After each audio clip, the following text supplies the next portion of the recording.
혹시 이런 경험 없으세요? 병원은 정말 많이 다녔고 좋다는 치료는 다 해봤는데도 무릎 통증이 좀처럼 나아지지 않는 거요? 계단 내려갈 때마다 덜컥 겁부터 나고 조금만 걸어도 다리가 퉁퉁 부어서 결국 좋아하던 등산이나 운동까지 포기하게 되는 상황. 오늘은 바로 이 지긋지긋한 만성 무릎 통증이라는 미제 사건을 여러분과 함께 파헤쳐 보려고 합니다. 네, 이게 정말 안타깝게도 실제 병원에서 들려오는 이야기라고 합니다. 많은 분들이 통증이 싹 나아서 병원을 그만 찾는 게 아니고요. 어차피 치료해도 똑같다는 생각에 그냥 포기하고 만다는 거죠. 하지만 오늘 이 이야기를 끝까지 들어보시면 포기하기엔 아직 이르다는 걸 알게 되실 겁니다. 자, 그럼 지금부터 본격적으로 수사를 시작해볼까요?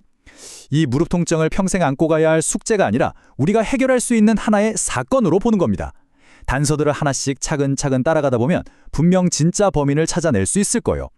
우선 이 사건이 얼마나 자주 일어나는지 한번 볼게요. 와, 놀라지 마세요. 60대 이상 인구의 무려 66%가 내측 반월상 연골 파열을 겪는다고 해요. 그러니까 사실상 대부분의 무릎 통증 환자분들이 연골 손상을 가지고 있다고 봐도 무방한 거죠. 그런데 말이죠. 정말 흥미로운 지점은 바로 여기입니다. 가장 확실한 해결책이라고 생각하는 수술을 받아도 5명 중에 1명꼴로는 여전히 아프다는 사실이에요. 이게 대체 뭘 의미할까요? 네, 바로 우리가 눈에 보이는 연골 파열, 그 너머에 숨어있는 진짜 원인을 찾아야 한다는 아주 강력한 증거인 셈입니다. 자, 모든 수사의 기본은 뭐죠? 바로 현장 조사입니다. 우리 몸도 똑같아요. 무릎이 아픈 위치, 바로 그곳이 이 사건을 해결할 가장 중요한 첫 번째 단서가 됩니다. 통증이 어디에서 나타나느냐에 따라 용의선상에 오르는 범인들이 완전히 달라지거든요. 이 표를 한번 보세요. 꼭 용의자 리스트 같지 않나요? 예를 들어서 무릎 앞쪽이 시큰거리고 아프다. 그러면 슬개골 연골 연화증이나 슬개 건염을 의심해 볼 수 있고요. 안쪽이 아프면 흔히들 아시는 반월상 연골 파열이나 거위발 점액낭염일 수 있습니다. 또 바깥쪽 통증은 장경인대 증후군, 그리고 뒤쪽 통증은 베이컨 앙종이나 오늘 우리가 집중 추적할 어떤 특정 근육의 문제일 가능성이 아주 높죠. 이렇게 각 위치마다 다른 용의자들을 지목하고 있는 겁니다. 하지만 이 목록에 있는 용의자들이 전부는 아닙니다. 이들 뒤에서 이 모든 문제를 일으키고 있는 아주 교활하고 작지만 강력한 진짜 범인이 숨어 있습니다. 이제 그 숨겨진 범인의 정체를 밝혀낼 시간입니다. 네, 모든 증거와 정황을 종합해본 결과 저희 수사팀은 이 끈질긴 무릎 통증의 가장 유력한 용의자를 단 하나로 좁혔습니다. 아마 많은 분들이 이름조차 들어본 적 없는 아주 생소한 근육일 수도 있어요. 바로 슬와근, 우리말로는 오금근이라고 하는 근육입니다. 네, 맞습니다. 무릎 뒤쪽 깊숙한 곳에 숨어있는 바로 이 작은 근육이 만성 무릎 통증의 주범일 가능성이 아주 높습니다. 이 범인의 프로필, 신상 명세서를 한번 같이 보시죠. 이 슬와근은요, 무릎 바로 뒤쪽에 아주 깊숙이 위치한 작은 근육입니다. 하지만 작다고 절대 무시하면 안 됩니다.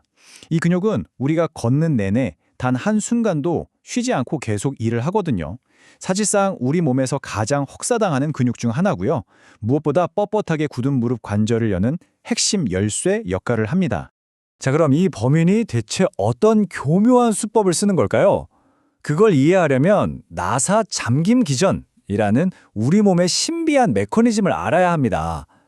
우리 무릎은요, 다리를 쫙 폈을 때 안정성을 높이기 위해서 정강이 뼈가 바깥쪽으로 살짝 돌면서 탁 하고 잠기는 현상이 일어나요. 마치 나사를 꽉 조이는 것처럼 말이죠. 그리고 무릎을 다시 구부리려면 이 잠금을 풀어줘야겠죠? 바로 그때 이 슬와근이 잠금 해제 스위치를 딱 눌러주는 역할을 하는 겁니다. 그런데 만약 이 슬와근이 뭉치거나 약해져서 제 기능을 못하면 어떻게 될까요? 맞습니다. 무릎은 뻑뻑하게 잠긴 상태로 억지로 움직이게 되고 그 과정에서 연골에 엄청난 마찰과 부담을 주게 되는 거죠. 아침에 일어났을 때 유독 무릎이 뻣뻣하게 느껴지는 이유도 바로 여기에 있습니다. 자, 이제 범인도 찾았고 범행 수법까지 파악했습니다. 그럼 이제 뭘 해야 할까요? 네, 바로 해결책을 찾아야죠. 지금부터는 기존의 상식을 완전히 뒤엎는 생체역학에 기반한 회복의 새로운 규칙에 대해 말씀드리겠습니다. 지금까지 우리는 보통 아프면 무조건 쉬어야 한다고 생각해왔습니다. 하지만 이건 반만 맞는 이야기입니다. 생체역학적인 진실은 뭐냐면요. 올바른 움직임이야말로 진짜 약이라는 겁니다. 무작정 쉬기만 하는 게 아니라 아주 똑똑하게 움직여야 한다는 거죠. 이게 무슨 소리냐면요. 우리 몸의 세포들은 적절하고 부드러운 물리적 자극을 받을 때 비로소 이제 일할 시간이구나 하고 조직을 회복시키는 재생 신호를 보내기 시작합니다. 그러니까 올바른 움직임은 우리 몸의 줄기세포를 자극해서 손상된 조직을 스스로 치유하게 만드는 가장 강력한 스위치인 셈이죠. 그럼 어떻게 똑똑하게 움직여야 할까요? 핵심 원칙은 이겁니다. 먼저 중력과 체중의 부담을 완전히 없앤 열린 사슬 운동부터 시작해야 합니다. 열린 사슬 운동이라는 말이 좀 어렵게 들리시나요? 아주 쉬워요. 그냥 발이 땅에 닿지 않은 상태에서 하는 운동, 즉 누워서 하는 동작들을 생각하시면 됩니다. 이렇게 하면 관절에 전혀 부담을 주지 않고 순수하게 근육의 움직임에만 집중할 수 있거든요.